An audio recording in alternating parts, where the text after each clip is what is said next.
As she said, my name is Melissa Dohme, and I would like to first thank you all for being here and St. Pete Catholic for inviting us here.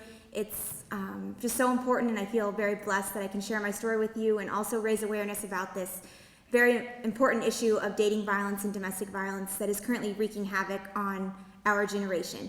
So before I begin, I actually would like to show you the first 3 minutes of the 48 Hours episode to give you a visual of my experiences.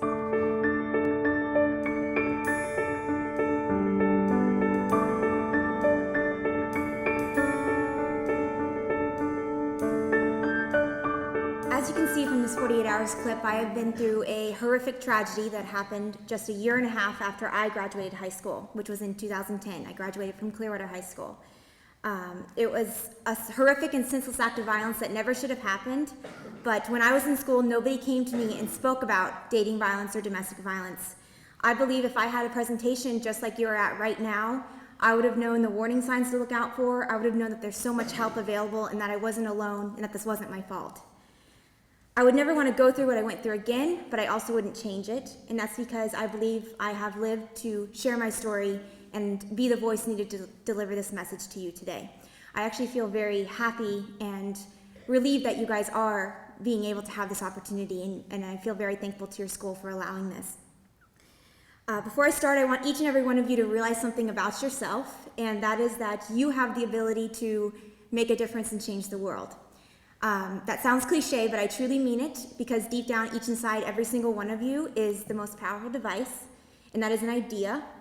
Although an idea is powerless if it stays inside you, you have to communicate your idea in some way that it resonates, as in by sharing your story, an impactful photo, or a video. I have an idea that someday dating violence, domestic violence, and bullying will all be a thing of the past. We'll look back in history and we won't believe that this is so wreaking havoc on our generation today. But changing the world is hard, and I can't do it alone. We can't do this all on our own. We must raise our voices together, because being a bystander and remaining silent about this issue is why it's wreaking havoc on our generation. I share some of my most fearful and difficult experiences with you because statistics prove, and we know, that right now, 1 in 3 teenagers, male and female, are experiencing some form of abuse in their relationship. To me, the statistic 1 in 3 is very startling.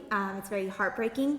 If you think about 3 of your friends, now think about 1 of them in particular being threatened, full of fear, or worse. Some of you may not know this nightmare too well, like I do, but others may be thinking this will never happen to me or someone I love, because you would know what to do and what's going on. I know, because I used to think the same thing. That was until I found myself to be the one full of fear, threatened, and almost murdered at the hands of my high school ex-boyfriend. Domestic violence and dating violence, it does not discriminate. It can happen male or female. It doesn't matter what race, religion, culture, or age you are. It doesn't matter if you're very rich or very poor. It doesn't matter if you're educated or not. Domestic violence didn't care that I was a 20-year-old college student with a full life ahead of me, when my life was basically ripped out from underneath me outside my mother's house in 2012. Of course, that is not where my story begins, and by the grace of God, as you can see me standing here today, it didn't end there either. So I do want to take you a little bit out of the progression of our relationship so you can understand how something like this could happen.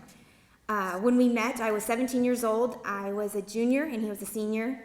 When we started dating, it was a normal high school relationship, texting all the time, talking all the time, hanging out with friends, making memories. He was actually very well liked and known to be funny and charming, got me flowers a lot, and wrote me love notes, and just it was pretty normal and very happy in the beginning. But there was a significant shift in Robert and his behavior when I began applying for colleges and preparing for high school graduation. And all of a sudden he became very jealous of me. He did not want me to succeed ahead of him. And lots of people think jealousy is a sign of love, as in he loves me so much he doesn't want me to talk to anybody else or see anybody else. But honestly, jealousy is just another way of controlling somebody. And like I said, he didn't want me to succeed ahead of him. So once I was graduating, I was planning to go to USF. I got accepted, was going to be a nurse. And he did not want me to do that. He was saying I was going to cheat on him and do all these things. So he convinced me to stay locally and go to St. Petersburg College.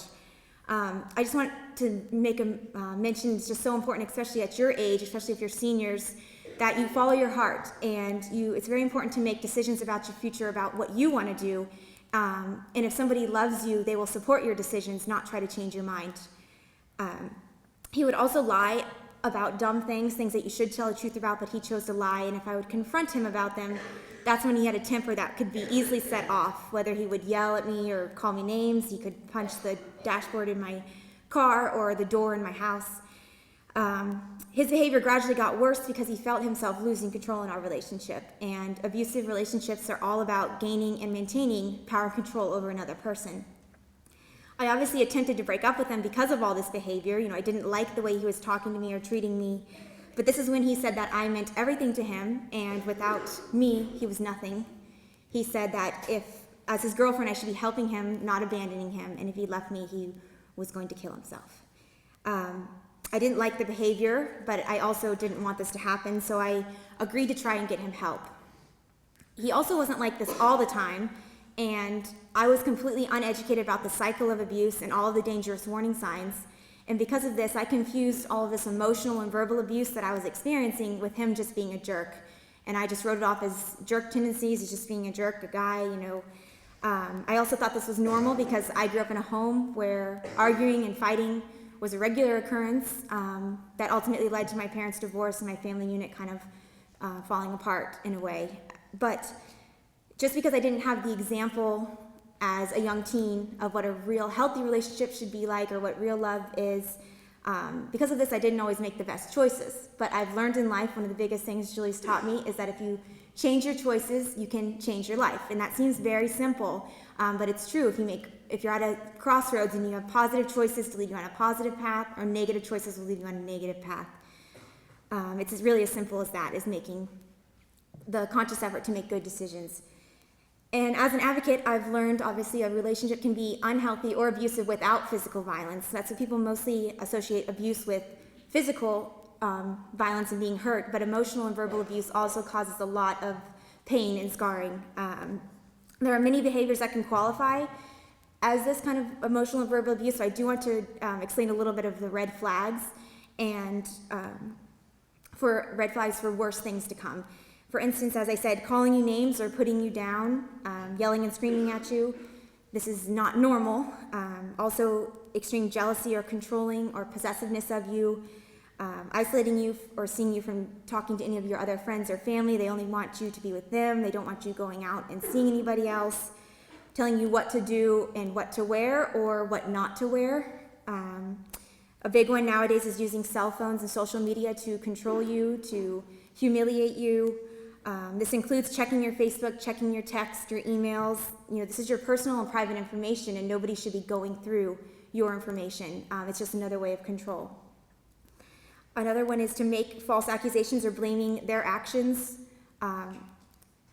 blaming your actions for their unhealthy behavior. As in, if you didn't say this, then I wouldn't have been so angry. Or if you didn't wear that, then I wouldn't have flipped out. It's just they twist to make it your fault, and whatever the reason is. Threatening to commit suicide from keeping you from breaking up with them, or threatening to harm you, your pet, or people you care about if you were to leave or speak up about what is really happening. If you recognize any of these warning signs in your relationship, I hope that you know that it can and most likely will lead to physical violence if it continues on this unhealthy path. Because I stayed during all of this time, that is exactly what happened to me. There are 4 physical incidents, and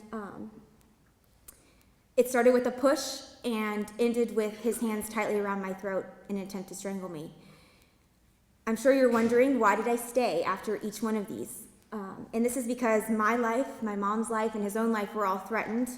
I remember one time he came to my work. He was angry about something, and he grabbed my face. He said, "I know where you work, I know where you go to school, where you live, and who you hang out with. If you leave me, I'll find you, either make your life a living hell, or I'll kill you." And things were different after that. I'll never forget when he told it to me. He would also take my phone and keys so I couldn't get away or call for help. So I was just scared of what he could do and what he was capable of. He filled me with enough fear to stay silent. And because of this, I just would walk on eggshells around him and do anything to keep him happy. I quickly learned that after he would hurt me, he would turn the tables to make himself appear as a victim. I want to briefly tell you one of these 4 incidents to explain really the dynamics of abuse and how serious and how much fear is really involved if somebody's in this kind of situation. So we were in my car. I was driving, he was in the passenger seat, and I think I either said something or turned the radio, something to make him really mad. And he put his hands around my throat, and when the light turned green, he let go and he said, "Drive." And I was like hysterically crying, so I just started driving. I didn't even know what to do. And as soon as I got up to the speed limit, he opened the car door and jumped out of my car and rolled in the road. And I remember looking in my rearview mirror and thinking, do I drive away as fast as possible, or do I pull over and help him laying in the road? And I thought, I don't know what the consequence is going to be if I leave, so I decided to pull over and run to him, and I was going to call for help. He saw my phone, and he grabbed it and said he's going to call 911 and tell them that I just pushed him out of the car, and he's going to get me arrested. Thought it was the craziest thing I ever heard, but the next thing I knew, he was already dialing 911, and it was happening.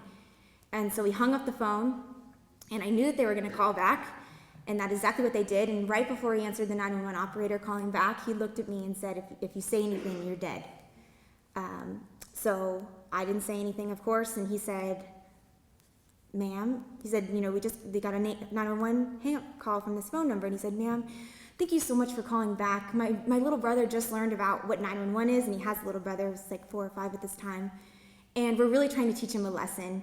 But we thank you so much for calling back, because if this was an emergency, this is such a great tool that you have, and you'll do this." I was shocked, and she said there was no emergency. He said no emergency, and he hung up, and I was literally speechless. I think I was 18 or 19 at this time. I couldn't even believe this is what was happening, and I couldn't believe that he manipulated me into helping him and running over to him right after he would hurt me because he was laying in the road. There's only one way to describe how I felt during all this time, and that is trapped. Trapped in this abusive situation, and lots of people who are in these situations feel that same trapped feeling. What it is, I let little signs and little things slide, as in, okay, that wasn't so bad, he just, got mad and had called me a name. And you sweep things under the rug, but once you sweep too many things under the rug, it gets so big that you can't ignore it anymore. Often, those who are uneducated about abuse often victim blame in our society, and they're asking the question of why does she stay? And I say she because of my experiences, but like I said, this is male and female. It can happen on both sides of abuse. So the question of why does she stay could be they blame it on she's not strong enough, or she must like it, she's choosing to stay, she could leave if it was so bad, or maybe there's daddy issues involved. We believe as society we need to start changing the question from why does she stay to why is he abusing and why is this happening? Finally, one night outside my mother's house, I was able to break my silence and finally about this abuse. And on this night, we were again in my car. I pulled up to the house, and normally we were either alone or in some situation or locked in the house or somewhere that I couldn't get help. But this time we were outside, and he said that I shut the door before he was done talking, and he towered over me. He was 6'4", I'm 5'1". He said, "Did you seriously just shut the door when I was not done talking to you?" And I was like, no, I came to open your door. That's what I told him. I just made it up. And that was enough to make him angry enough to start throwing my phone, my keys, my wallet, and he started stomping on my purse. So I started yelling for him to stop. And as soon as I started yelling, he came after me, began punching me over and over, hitting me, got me to the ground, pulling my hair. And I just kept kicking him over and over until one of them finally knocked him off me. And I was able to run away, call 911, and the police came and arrested him that night for domestic battery. It was the first time in 2 years that I felt free again, and I made the officers come in and tell my mom what was going on. My mom had no idea this was happening. I was hysterically crying. I had black eye. I told the officer, you need to come inside and tell my mom. She has no idea. It was very hard, but over the next few months, I learned to cope with what happened. I accepted that I was in this situation, and at first he did call me over and over to pick him up from jail, and he called me over and over the next few days to try to give him another chance, and I had to make it clear that this was over, and we have no contact order, and you cannot call me anymore. I actually found out through friends and Facebook that he had another girlfriend, and I felt very bad for her, but I felt relieved that he might have moved on from me. But the freedom I felt was short-lived. And as you can see from the video, 3 months later, January 24th, 2012, was when I walked outside my home to what would have been my murder. Robert began calling me over and over again in the middle of the night. He said that he went to court that morning for the battery charge and that it was all over, and that if he could just see me one last time, he would never bother me again. He said, after everything we've been through, you can't just give me a hug. We just need closure from the terrible end to our relationship. We've been through a lot. He said, it'll just take a couple minutes of your time. And I actually had a chemistry exam early the next morning, so I knew the calls would not stop. And I wanted him out of my life forever, so I reluctantly agreed. I grabbed my phone and my pepper spray in case anything was to happen. I would just spray him like crazy and run. I can run pretty fast. But I wasn't going to do anything to make him mad anyway. And I ignored my intuition and went outside to meet him. There are two pieces of advice that I hope that you'll keep with you all of your life. And the first one is that you'll never ignore your intuition. It's that little voice inside you that says something is right or wrong. They say God speaks to you through the center of your abdomen, and that is completely true. And, obviously I ignored my intuition that night, and it was the biggest mistake I've ever made. The second piece of advice is that you'll never meet up with an abusive partner after ending a relationship. It is actually the most dangerous time and when a majority of murders occur. If somebody was to already hurt you or disrespect you, you don't owe them a face-to-face breakup or a face-to-face apology. It's just not even safe, and they don't deserve that if they've treated you bad anyways. It's a horrifying trend we actually are seeing over and over now, and it's called breakup violence, as the video said. It's important to be aware that when somebody feels they have lost everything, they're capable of anything. The moment I walked outside, he was already standing there by his truck. It was right outside my mom's house in the corner. She lives across the street from a park in Clearwater. And he was standing there and opened his arms for the hug that he cried and begged for on the phone. And little did I know he actually was already hiding a switchblade in his hand. And he tightly wrapped his arms around me and flipped it open, began stabbing me over and over, first in my shoulder, then back of my neck, and then side of my face right here. There was 32 wounds total in my face, neck, arms, hands, shoulder.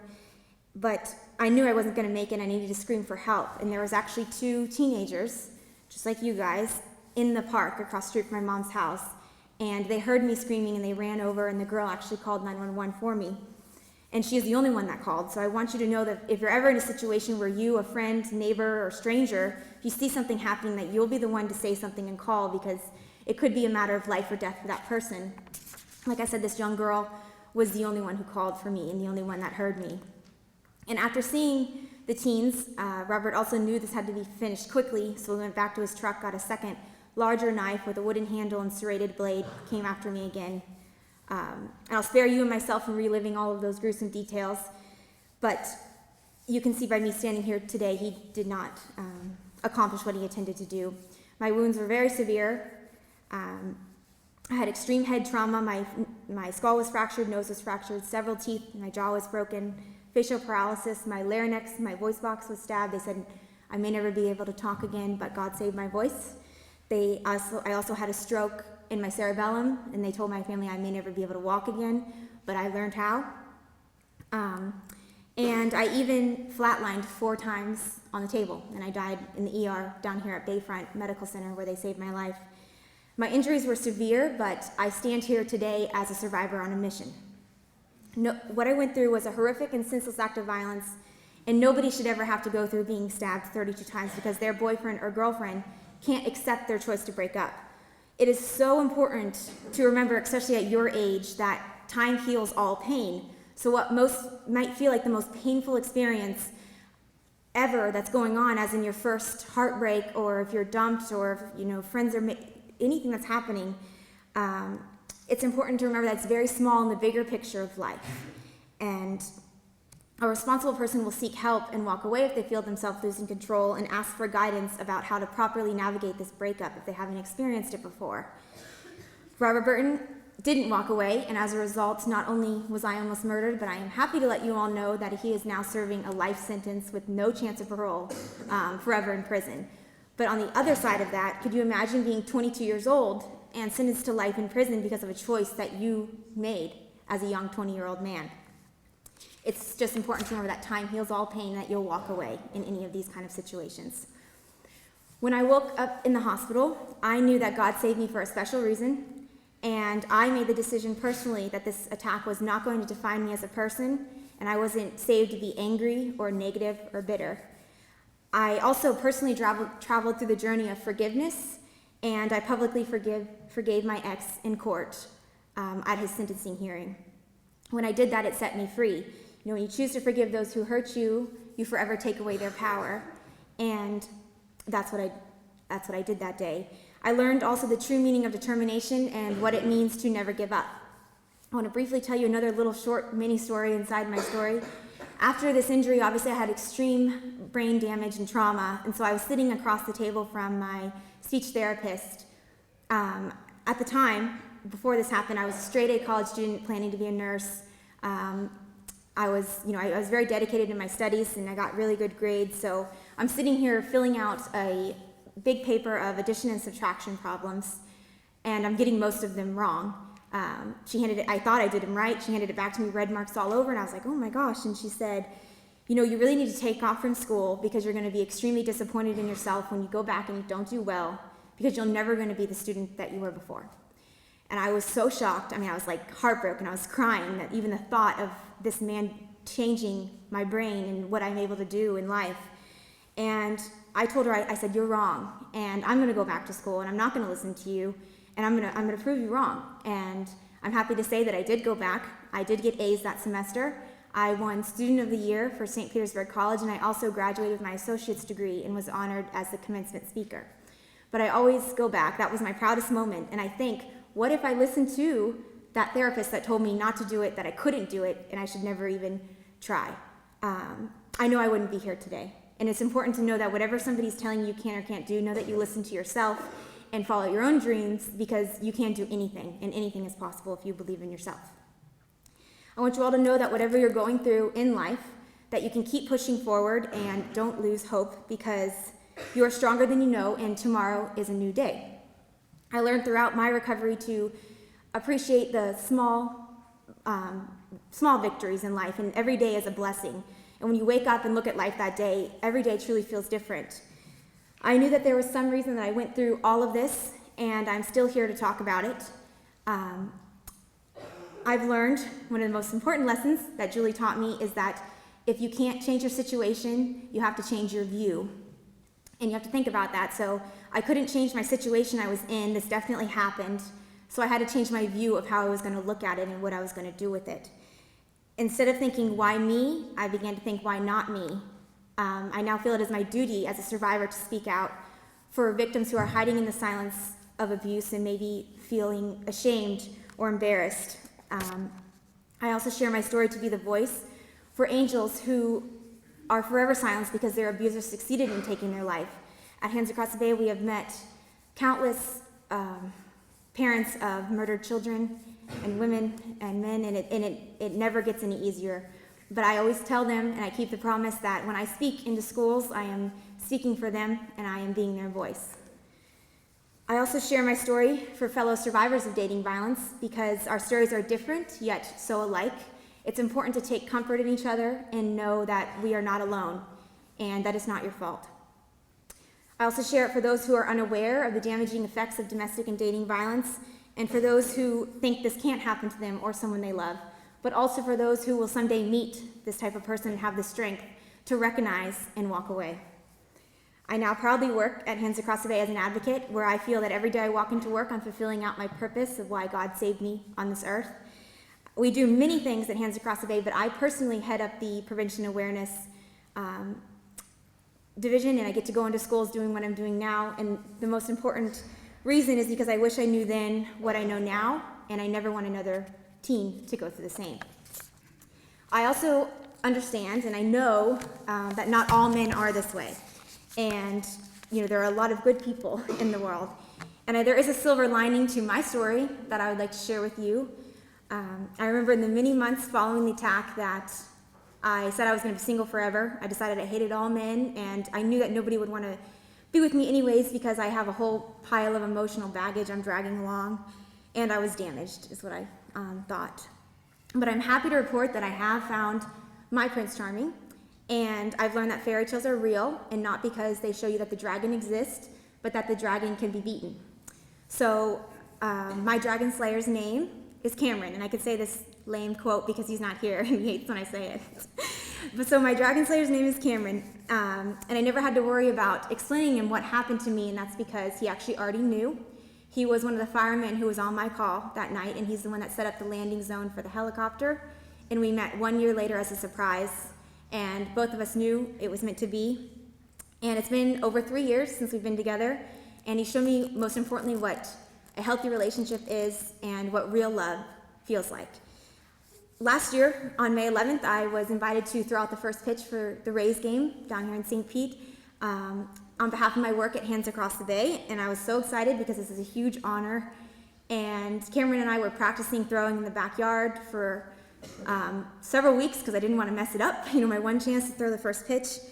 And so fast forward, here I am on the pitcher's mound, and all of a sudden Cameron comes running towards me, and he presents me with the ball for me to throw, and on it, it said, "Will you marry me?" And he got down on one knee. And of course I said yes. And there's, thank you, yeah. Oh, so sweet. Thank you.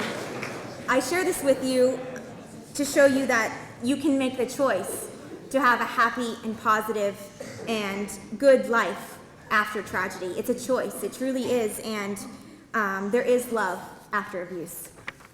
I beg you all to educate yourself on the dangers of dating violence and domestic violence, because if something doesn't feel right with your partner, I hope that you will listen to your intuition and safely end the relationship. I promise you that it does not get better, and you can't love that person out of abusing you. You can't change that person. Only somebody can make the choice to change themselves.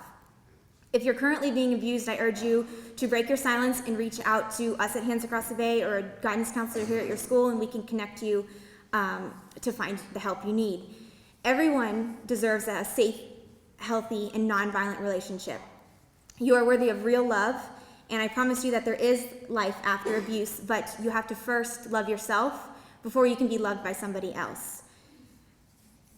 You should be with somebody who supports you, respects you, listens to you, and makes you feel safe. Love doesn't ever hurt. It is not threatening. It's not abusive. It's not intimidating. I encourage you to share your story and never settle for less than you deserve. I've taken the experiences and mistakes that I've made in life, and I've transformed them into lessons and teaching tools for all of you. So thank you for listening to me so well, and remember that my name is Melissa Dohme. This is my story. Don't let it be yours. Thank you.